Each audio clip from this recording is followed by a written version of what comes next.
Hello friends, welcome জানাচ্ছি আমার YouTube চ্যানেলে সবাইকে। চলে এসেছি আপনাদের জন্য আরও একটা নতুন ভিডিও নিয়ে। মাইগ্রেশন সার্টিফিকেট আর কলেজ লিভিং সার্টিফিকেট আমি অলরেডি বলেছি, প্রিভিয়াস ভিডিওটা প্লিজ একটু দেখে নেবেন। মাইগ্রেশন সার্টিফিকেট নিয়ে আজকে আলোচনা করতে এলাম, কীভাবে এটাকে আবেদন করতে হয়, স্টেপ বাই স্টেপ কী কী করতে হয়, যেখানে অনলাইন সেখানে অনলাইন কীভাবে হয়ে থাকে, যেখানে অফলাইন সেখানে কোথায় কোথায় যেতে হবে, কত টাকা করে কী করতে হয়, সমস্ত কিছু বলছি একটা ভিডিওতেই। কারণ migration certificate most important part. যারা একটা জায়গা থেকে গ্র্যাজুয়েশন বা যে কোনো একটা কোর্স করেছেন এবং যারা অন্য জায়গা থেকে এখন অন্য ইউনিভার্সিটি থেকে মাস্টার্স বা অন্য হায়ার স্টাডিজ করার প্ল্যানিং করছেন, তাদের কিন্তু মাইগ্রেশন সার্টিফিকেট জমা করতে হবেই। রেগুলার ডিস্টেন্স সব জায়গাতে মাইগ্রেশন সার্টিফিকেট লাগে, তাই মাইগ্রেশন সার্টিফিকেটটা মোস্ট ইম্পর্টেন্ট পার্ট। শেয়ার করছি আজকে শেয়ার করছি আমি কল্যাণী এবং কলকাতা ইউনিভার্সিটি। পরবর্তীতে কিন্তু আমি অন্যান্য ইউনিভার্সিটিগুলো নিয়ে আসবো। তাই কমেন্ট সেকশনে জানাবেন যে কোন কোন ইউনিভার্সিটিগুলো দরকার, সেটা কমেন্ট সেকশনে অতি অবশ্যই জানাচ্ছেন। সেগুলো আমি এক এক করে আপনাদের কাছে নিয়ে আসছি। মাইগ্রেশন সার্টিফিকেট সাধারণত ভর্তি হলে সঙ্গে সঙ্গে চায় না। মাইগ্রেশন চেয়ে থাকে হচ্ছে আপনার যখন ধরুন রেজিস্ট্রেশন হয় ইউনিভার্সিটি আন্ডারে, তখন মাইগ্রেশন অনেকে চেয়ে থাকে। আবার অনেক ডিস্টেন্স ইউনিভার্সিটি আছে যারা কিন্তু মাইগ্রেশন চায় না, কিন্তু মাইগ্রেশনটা আপনার তুলে রাখা খুব প্রয়োজন, কারণ এর কোনো ভ্যালিডিটি থাকে না। ধরুন আপনি 2021 সালে আজকে পিজিতে ভর্তি হলেন বা অন্য কোথাও মাস্টার্সে পর এমফিল পিএইচডি বা অন্য কোনো প্রফেশনাল কোর্স এমবিএ বা এলএলবিতে ভর্তি হলেন, যখন রেজিস্ট্রেশন হবে তখন কিন্তু আপনাকে এই মাইগ্রেশন সার্টিফিকেটটা দিতে হবে, নাহলে ইউনিভার্সিটি আন্ডারে রেজিস্টার আপনি হচ্ছেন না। সেটা মেবি ধরুন 2022 হলো, এবার 2021 মাইগ্রেশন তোলা আছে, আপনার কোনো অসুবিধাই নেই, কারণ এর কোনো ভ্যালিডিটি থাকে না যে এত মাস বা এত বছর ভ্যালিড থাকে। যখনই আপনি একটা ইউনিভার্সিটি থেকে অন্য ইউনিভার্সিটিতে ভর্তি হচ্ছেন তখন তার মাইগ্রেশন শো করতে আপনাকে হবেই। এবার ধরুন কিছু ইউনিভার্সিটি, যেমন বললাম বিদ্যাসাগর ইউনিভার্সিটি, 2020 সালে যারা আরজি থেকে দর্শক ছিল, যারা ডিস্টেন্সে ভর্তি হয়েছে বিদ্যাসাগরের আন্ডারে, তাদের কিন্তু এখন অবধি মাইগ্রেশন চায়নি। এখন এটা বোঝা যাচ্ছে না যে পরবর্তী তাদের যখন এনরোলমেন্ট কাম অ্যাডমিট কার্ড দেবে আলাদা করে ইউনিভার্সিটি, তখন মাইগ্রেশন চাইবে কি না। যদি মাইগ্রেশন না চায় তাহলে তো কোনো অসুবিধা নেই, কারণ এর ইউনিভার্সিটি একদম ব্যাপার। যদিও মাইগ্রেশন নেওয়াটা বাধ্যতামূলক প্রত্যেকটি ইউনিভার্সিটির ক্ষেত্রেই। যদি মাইগ্রেশন না চায় তারা, তাহলে তো আপনাকে সার্টিফিকেটটা কোনো কাজে লাগলো না, কারণ পরবর্তীতে যখন আপনি বিদ্যাসাগর থেকে ধরুন আবার নেতাজি সুভাষে ভর্তি হচ্ছেন, তখন বিদ্যাসাগরের মাইগ্রেশনটা আপনার লাগে। তো তার জন্যই এই কোন ইউনিভার্সিটি নেবে কি নেবে না এটার থেকে বড় জিনিস, যারা বিশেষ করে অন্য ইউনিভার্সিটিতে অ্যাডমিশন নিচ্ছ তাদের কিন্তু এই মাইগ্রেশন সার্টিফিকেটটা তুলে রাখতে হবে। সেটা আপনি আজকেও তুলতে পারছেন, দুদিন পরেও তুলতে পারছেন। আশা করি ক্লিয়ার করতে পারলাম। যারা প্রিভিয়াস ইয়ারের স্টুডেন্টস আছো, যারা মাইগ্রেশন তোলুনি, তারাও কিন্তু এটা তুলতে পারছো, কারণ এই নিয়ে কোনো অসুবিধা নেই। কারণ তুমি যদি অন্য ইউনিভার্সিটিতে ভর্তি হচ্ছ, সেটা প্রফেশনাল কোর্স হোক, বিএড হোক বা তোমার কোনো ট্র্যাডিশনাল কোর্স হোক। বুঝতে পারলাম। চলুন দেখে নিচ্ছি আজকে দুটো আপডেট, এবং যারা নতুন এসেছেন আমি রিকোয়েস্ট করছি প্লিজ সাবস্ক্রাইব করবে, সঙ্গে থাকবে সমস্ত আপডেট পাওয়ার জন্য। চলুন দেখে নিই আপডেটটা। প্রথমে চলে এসেছি আমি কল্যাণী বিশ্ববিদ্যালয় ওয়েবসাইট, এবং এখানে চলে আসলে আপনারা দেখতে পাচ্ছেন অনলাইনে মাইগ্রেশন অ্যাপ্লাই করা যাচ্ছে। এখানে অ্যাপ্লিকেশন ফর মাইগ্রেশন আপনাকে প্রথমে করতে হচ্ছে, টোটাল ডকুমেন্টস টোটাল ডিটেলস আপনাকে দিতে হবে, দেন কিন্তু এটা ভেরিফিকেশন হবে। তার পরবর্তীতে আপনার কাছে একটা পেমেন্ট জেনারেট হবে, দেন কিন্তু আপনার কাছে 250 টাকা মতন এটা পেমেন্ট একটা নেবে। তার পরবর্তীতে মাইগ্রেশন আপনার সার্টিফিকেট ইস্যু হবে। যেমন ফার্স্ট অফ অল এখানে অ্যাপ্লিকেশন ফর মাইগ্রেশনে ক্লিক করলে আপনার কাছে একটা কিন্তু গুগলের একটা ফাইল ওপেন হয়ে যাবে, যেটা আপনাকে টোটাল ডিটেলসটা ফিল আপ করতে হচ্ছে। দেখুন এখানে বলে দিয়েছে যে কেয়ারফুলি সমস্ত ফিল আপ করতে বলছে। টোটাল ডিটেলস যা যা ডকুমেন্টস লাগছে, ফার্স্ট লাগছে আপনার অরিজিনাল রেজিস্ট্রেশন সার্টিফিকেট, সেটা আপনাকে স্ক্যান করতে হচ্ছে। যে রেজিস্ট্রেশন সার্টিফিকেট আপনি ফার্স্ট ইয়ারে পেয়েছিলেন বা ফার্স্ট সেমিস্টারে পেয়েছিলেন, এবং যেটা ইউনিভার্সিটি থেকে দেওয়া হয়েছিল এবং কলেজ থেকে আপনি পেয়েছিলেন, তো সেটা আপনি দিচ্ছেন রেজিস্ট্রেশন সার্টিফিকেট। তারপর ফাইনাল ইয়ারে মার্কশিট বোথ সাইড, অর্থাৎ আপনাকে ফ্রন্ট ব্যাক দুটোই কিন্তু আপনাকে ফটো তুলতে হচ্ছে এবং দুটোকেই কিন্তু আপলোড করতে হচ্ছে। তার সাথে বলছি সিগনেচার আপনাকে আপলোড করতে হচ্ছে 1 MBর মধ্যে। After verification will send you the payment link. Verification মোটামুটি কত দিনে হয়, সাধারণত 7 দিন থেকে 15 দিনের মধ্যে হয়ে যায়। তবে ইউনিভার্সিটি মেবি এখানে একটু বেশি টাইম নিতে পারে, এর একটি বড় কারণ হচ্ছে প্যান্ডেমিকের জন্য। তো তারপরে একটু স্ক্রল করে চলে আসছি। দেখুন এখানে ফার্স্ট অফ অল যেটা চাইছে, আপনার নাম, আপনার পুরো নামটা ব্লক লেটারে লিখছেন, তারপর দিচ্ছেন registration number with year. Registration number অর্থাৎ যেটা আপনার রেজিস্ট্রেশন সার্টিফিকেটে রয়েছে সেই নাম্বারটা, এবং তার সে কোন ইয়ারে হয়েছিল রেজিস্টার্ড সেটা আপনি দিয়ে দিচ্ছেন। তার পরবর্তীতে চেয়েছে পারমানেন্ট অ্যাড্রেস, টোটাল ঠিকানাটা দিচ্ছেন উইথ পিনকোড। তার পরবর্তীতে আপনার মেল আইডি আছে যেটা, সেটা আপনি দিয়ে দিচ্ছেন। ফোন নাম্বার এখানে না দিলেও হবে, বাট আপনি দিয়ে দিচ্ছেন। যদি কোনো অসুবিধা হয় তার জন্য ফোন নাম্বারটা অতি অবশ্যই দিয়ে দেবেন। তার পরবর্তীতে এখানে বলেছে যে নেম অফ দ্য কোর্স, আপনি কোন কোর্স পাস করেছেন, তার পরবর্তীতে আপনি এই মাইগ্রেট হতে চাইছেন। ধরুন আপনি আজকে বিএসসি অনার্স করলে তাহলে এরকমভাবে B.SC করে এখানে ব্যাকেটে একটা H লিখে দিলেন বিএসসি অনার্স। বি অনার্স করলে, বিকম করলে বা ইঞ্জিনিয়ারিং পড়লে, এগ্রিকালচার পড়লে, যেটা নিয়ে পড়াশোনা করেছেন সেটা আপনি এখানে লিখে দিচ্ছেন, বা পিজি করেছেন যারা। তো তারপরে চাইছে যে আপনার রোল নাম্বার, ক্লাসে কলেজ বা ইউনিভার্সিটি যারা পড়ছে তাদের যে ক্লাসে রোল নাম্বার থাকে, সেই রোল নাম্বারটা আপনি এখানে লিখে দিচ্ছেন, লাস্ট সেমিস্টারের রোল নাম্বার। তার পরবর্তীতে বলে দিচ্ছে যে এখানে ইউনিভার্সিটিতে আপনি যে বিভিন্ন যে পার্টে বা সেমিস্টারে পাস করেছেন তার রোল নাম্বার এবং ইয়ার চাইছে। ধরুন আপনি আজকে বিএসসি অনার্সের স্টুডেন্টস হলেন, তাহলে এখানে লিখে দিলেন যে ধরুন পার্ট 1 এত রোল নাম্বার, নাম্বার, পার্ট 2 এত রোল নাম্বার, পার্ট 3 এত রোল নাম্বার, সেমিস্টার হলে 1 2 3 4 5 6, সেমিস্টারে একদম first semester, second semester, third semester, fourth semester, fifth semester, six semester লিখলেন, পাশে কিন্তু এখানে রোল নাম্বার দিয়ে দিচ্ছেন। রিজন অফ মাইগ্রেশন, এখানে মাইগ্রেশনটা কিসে চাইছেন এখানে লিখে দেবেন, ফর হায়ার স্টাডিজ পারপাস বা for to take admission in PG বা to take admission in BEd. তো এরকমভাবে আপনার যেটা যার জন্য নিচ্ছেন, অর্থাৎ আপনি যদি পোস্ট গ্রাজুয়েশন করতে চাইছেন বা হায়ার স্টাডিজ করতে চাইছেন, পিএইচডি এমফিল করতে চাইছেন, বা আপনি ধরুন আজকে বা অন্য কোনো প্রফেশনাল কোর্স বিএড এমবিএ এসব করতে চাইছেন, সেটাই করতে চাইছেন, সেটা আপনি এখানে লিখে দিলেন যে রিজন অফ মাইগ্রেশন। তার পরবর্তী আপনার চাইছে এখানে অরিজিনাল যে রেজিস্ট্রেশন সার্টিফিকেট আছে সেটা আপনি এখানে অ্যাড ফাইল করে অ্যাড করে দিলেন, জেপ্যাক ফরম্যাট হবে। এবার চাইছে আপনার মার্কশিটটা পিডিএফ ফরম্যাট হয়, মানে ফার্স্ট পেজটা তুললেন ফটো, সেকেন্ড পেজটা ফটো তুললেন, এবার দুটোকে নিয়ে পিডিএফ করে নিলেন। অলরেডি আমি এগুলো আগে দেখিয়েছি কী করে পিডিএফ করতে হয়, এবং আপনারা তো জানেন যেহেতু পরীক্ষাও দিয়েছেন এইভাবে ওবির মাধ্যমে। তারপরে বলে দিয়েছে আপনার সিগনেচার, সেটাকে আপলোড করতে বলছে। দেন আপনার যদি কোনো রিমার্ক থাকে দেবেন, না হলে এটাকে সাবমিট করে দেবেন। এই সাবমিট হওয়ার পর ফাইনালি কিন্তু এটা ভেরিফিকেশন হবে। ভেরিফিকেশন হওয়ার পর দেন আপনার কাছে মেল যাবে যে আপনার পেমেন্ট লিঙ্ক অ্যাক্টিভেট হয়ে গেছে। পেমেন্ট লিঙ্ক অ্যাক্টিভেট হয়ে যাওয়ার পর সেখানে গিয়ে আপনাকে কিন্তু 250 টাকা মতন লাগতে পারে, এক্সট্রাও লাগতে পারে কিছু। তো আগের বছর অবধি মোটামুটি 250ই লাগতো। এই টাকাটা আপনাকে অনলাইনে জমা করে দিতে হচ্ছে। তার পরবর্তীতে আপনি মাইগ্রেট সার্টিফিকেটটা কিন্তু পেয়ে যাচ্ছেন। এটা কিন্তু কল্যাণী বিশ্ববিদ্যালয় খুব সুবিধা করেছে স্টুডেন্টসদের, অর্থাৎ কোথাও না গিয়ে আপনি বাড়িতে বসেই মাইগ্রেট সার্টিফিকেটে অ্যাপ্লাই করতে পারছেন এবং সেটা পেয়ে যাচ্ছেন। চলুন দেখে নিচ্ছি এবার ক্যালকাটা ইউনিভার্সিটি। আমি ওপেন করে নিয়েছি ক্যালকাটা ইউনিভার্সিটির ওয়েবসাইট, একটু স্ক্রল করে চলে যাচ্ছি এবং অফিসিয়াল ওয়েবসাইট থেকে কীভাবে এই মাইগ্রেশনের ফর্মটা ডাউনলোড করতে হয় সেটা দেখিয়ে দিচ্ছি। যদিও গুগলে এই প্রচুর ফর্ম অ্যাভেলেবেল আছে, তবু আমি বলবো অফিসিয়াল থেকে এসে ডাউনলোড করে নিন। দেখুন এখানে জাস্ট আপনি এই যে ফর্ম অ্যান্ড ডাউনলোড সেকশনে গেলেন, একটু স্ক্রল করে চলে গেলেন এবং এখানে দেখুন রয়েছে এই যে form for application outgoing migration certificate. Just আপনাকে এটা ক্লিক করতে হচ্ছে, আপনার কাছে একটা পিডিএফ এরকম ডাউনলোড হয়ে যাবে। প্রথমে আমি একটু ফর্ম ফিল আপটা বলে দিচ্ছি, দেন কিন্তু আমি টোটাল এটার স্টেপ বাই স্টেপ কীভাবে করবেন, কোথায় কোথায় যেতে হবে সমস্তটা বলে দিচ্ছি।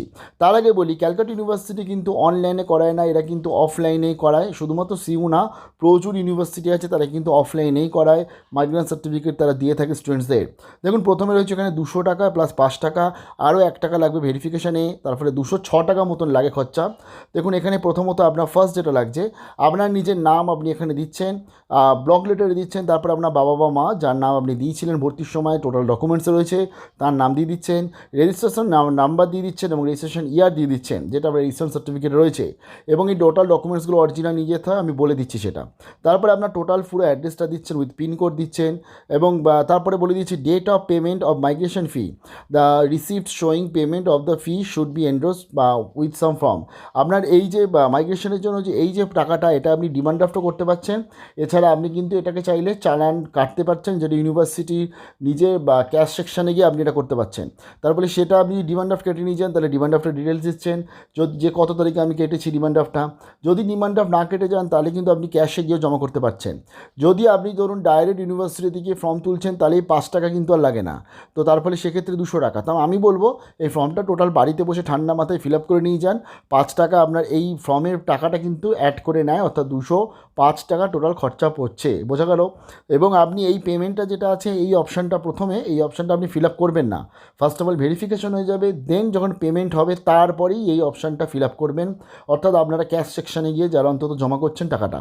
প্রথমত দেখুন বলে দিয়েছে নেম অফ দ্য কলেজ, আপনি লাস্ট যে কলেজ থেকে পাস করেছেন সেই কলেজের নাম দিতে হচ্ছে। তারপরে বলে দিয়েছে the name different examinations of the university, last আমি যেটা কল্যাণী যেরকম বললাম সেম, অর্থাৎ একদম আপনার total examination wise, like part 1 এবং তার সাথে বলে দিচ্ছেন রোল নাম্বার এত ছিল আমার, পার্ট 2 রোল নাম্বার এত ছিল আমার, ফার্স্ট সেমিস্টার মানে রোল নাম্বার এত ছিল, সেকেন্ড সেমিস্টার মানে রোল নাম্বার এত ছিল, বোঝা গেল।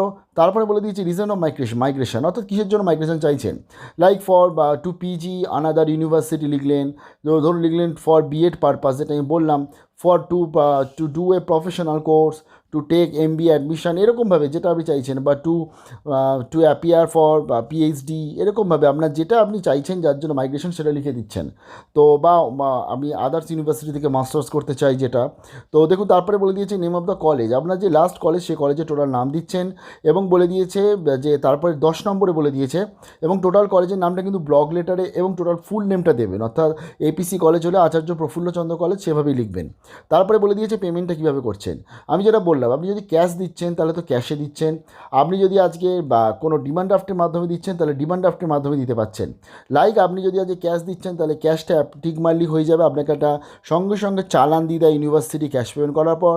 এবার ধরুন আপনি আজকে ডিমান্ড ড্রাফটে দিচ্ছেন, তাহলে আপনাকে এটা সিলেক্ট করে এবং এই ড্রাফট নাম্বার দিতে হবে, ডেট দিতে হবে, কোন ব্যাংক ব্রাঞ্চ দিতে হবে, অ্যামাউন্ট নাম্বার, আপনার অ্যামাউন্ট কতটা অ্যামাউন্ট সেটা দিতে হচ্ছে। আচ্ছা এবার দেখুন, এবার যেটা হচ্ছে এখানে আপনার নিজের সিগনেচার করতে হচ্ছে, ডেট দিতে হচ্ছে। এখানে সিগনেচার কে করবে? এখানে সিগনেচার করবে কলেজ প্রিন্সিপাল, এইচওডি, তারা সিগনেচার করবে। যে ধরুন কলেজে যেতেও না, কলেজে বা অর্থাৎ যে নন কলেজের স্টুডেন্টস আছে তাকে কিন্তু একটা গেজেটেড অফিসারকে দিয়ে সিগনেচার করাতে হয়। বোঝা গেল? প্রিন্সিপাল করে দিলে তো খুব ভালো, নাহলে গেজেটেড অফিসারকে দিয়ে সিগনেচার করালেও কিন্তু চলে। আর যারা রেগুলার কলেজ করতো তাদের পক্ষে কিন্তু আলটিমেটলি এইচওডি বা তাদের যে প্রিন্সিপাল আছেন তিনি এখানে সিগনেচার করে স্ট্যাম্প করে দেবে।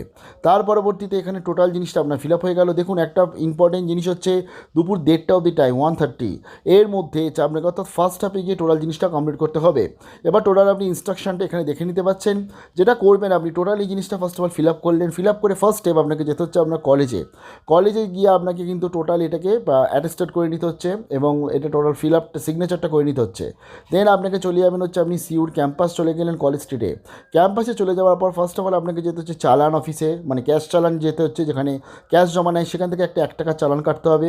1 টাকা দিয়ে চালান কাটার পরে টোটাল যে ফর্মটা এবং তার সাথে আপনার অরিজিনাল কী কী লাগছে, অরিজিনাল আপনার রেজিস্ট্রেশন সার্টিফিকেট লাগবে, তার সাথে আপনার টোটাল যে যাবতীয় যা মার্কশিট আছে, যদিও এরা ফাইনাল মার্কশিট চায় তো আমি বলবো টোটাল মার্কশিটগুলোই নিয়ে যাবেন।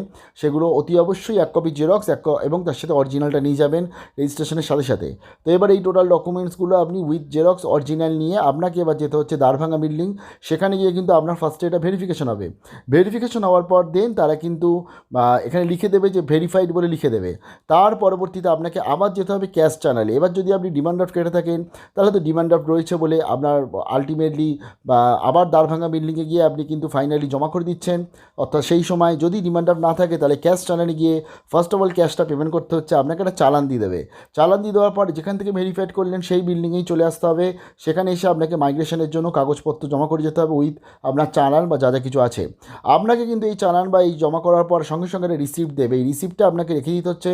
পরবর্তী 10 দিন 15 দিন পর বা 20 দিন পর যে সময় তারা টাইম দেবে, কোভিডের জন্য কিন্তু টাইম লাগছে, আমি আবারও বলছি, তো যখনই টাইম দেবে তখন আপনাকে সেই রিসিপ্টটা নিয়ে গিয়ে আপনাকে মাইগ্রেশন অরিজিনাল সার্টিফিকেটটা তুলে নিয়ে আসতে হচ্ছে এবং তার পরবর্তীতে কিন্তু সেই ডকুমেন্টসটাই আপনাকে জমা করতে হচ্ছে আপনার ইউনিভার্সিটি, যেখানে আপনি পরবর্তী পিজি বা পিএইচডি, এমফিল বা অন্য যে কোনো কোর্স করছেন। বোঝা গেল? এবার হচ্ছে ধরুন আজকের আপনার যে ইউনিভার্সিটিতে আপনি নেক্সট ভর্তি হয়েছেন তারা ধরুন এখন পিজি চাইছে না বা এখন ধরুন তারা মাইগ্রেশন চাইছে না কোনো কিছুতে, তারা নেক্সট ইয়ার 2022-এ ধরুন চাইছে, অনেকেই চেয়েছে যে একটা টাইম দিয়ে দিয়েছে কোভিডের জন্য। তবে সেই ক্ষেত্রেও আপনি যদি এখনই তুলে রাখছেন এবং সেটা যদি আপনি 2022-এও জমা করছেন কোনো প্রবলেম হবে না, কারণ লাস্ট স্টাডিজ আপনি সিইউ থেকে করেছেন এবং আমার মনে হয় এটা খুব তাড়াতাড়ি করে নেওয়া উচিত। এর কারণ মাইগ্রেশনে অনেক সময় যায়, অনেকটা টাইম যায় এবং অনেক লাইন পড়েছিল, আপনারা নিশ্চয়ই জানেন, অনেক ভিড় হয়েছিল ইউনিভার্সিটির সামনে মাইগ্রেশন তোলার কেন্দ্র করে, যারা বর্তমানে পিজি করছে বিশেষ করে অন্যান্য ইউনিভার্সিটি থেকে। তাই যতটা তাড়াতাড়ি পারবেন এগুলো করে নেবেন, কারণ এগুলো 2022-এ জমা দিন আর 23-এ জমা দিন, এর কোনো ভ্যালিডিটি থাকে না। মাইগ্রেট সার্টিফিকেটটাই হচ্ছে মোস্ট ইম্পর্টেন্ট। আপনি তুলে রাখলেন, এবার যখনই চাইলেও দিয়ে দিলেন। ডিস্টেন্সের ক্ষেত্রে আমি প্রথমে যেটা বললাম আবার বলে দিচ্ছি, ধরুন যেমন বিদ্যাসাগর ইউনিভার্সিটি এরা মাইগ্রেশন সার্টিফিকেট এখনও অবধি চায়নি, যারা 2020 সাল অন্তত ভর্তি হয়েছে। তো এক্ষেত্রে আপনার কিন্তু মাইগ্রেশন সার্টিফিকেট জমা করতে হচ্ছে না। কিন্তু যে সমস্ত ইউনিভার্সিটি বা কলেজ যারা মাইগ্রেশন সার্টিফিকেট চাইছে সেখানে কিন্তু আপনাকে জমা করতে হচ্ছে। যদিও হিসাব অনুযায়ী কিন্তু মাইগ্রেশন সার্টিফিকেট প্রত্যেকটা রেগুলার ডিস্টেন্স কোর্সে লেগে থাকে। যেমন আপনি যদি রবীন্দ্রভারতী থেকে পড়েন সেখানে কিন্তু মাইগ্রেশন চায়, বোঝাতে পারলাম। তার ফলে মাইগ্রেশন সার্টিফিকেটটা আপনার কাছে রেখে দেওয়া আপনার যেটা দায়িত্ব। পরবর্তীতে ইউনিভার্সিটি যদি চায় তো খুব ভালো, যদি ইউনিভার্সিটি না চায় তাহলেও আপনার কাজে লেগে যাবে। তবে হ্যাঁ, তাহলে কাজে লাগবে কিনা একটা বড় কোশ্চেন, কারণ ধরুন আপনি আজকে সিইউ স্টুডেন্টস আছেন, আপনি ধরুন আজকে বিদ্যাসাগর ইউনিভার্সিটি থেকে লাস্ট মাস্টার্স করেছেন, সিইউর মাইগ্রেশন আপনার আছে, এবার বিদ্যাসাগর মাইগ্রেশনটা নিল না, এদিকে বিদ্যাসাগর রেজিস্ট্রেশন সার্টিফিকেট আপনাকে একটা দিয়ে দিল, কারণ বিদ্যাসাগর আন্ডারে আপনি ধরুন একটা কোর্স করছেন। এরপরে ধরুন বিদ্যাসাগরের পর ধরুন আপনার যখন আপনি বর্ধমান ইউনিভার্সিটি ভর্তি হতে যাবেন, সিইউর মাইগ্রেশনটা কিন্তু আপনারা লাগলো না, তখন কিন্তু আপনার এই বিদ্যাসাগর ইউনিভার্সিটি থেকে আলাদা করে আবার মাইগ্রেশন তুলতে হবে। বোঝাতে পারলাম?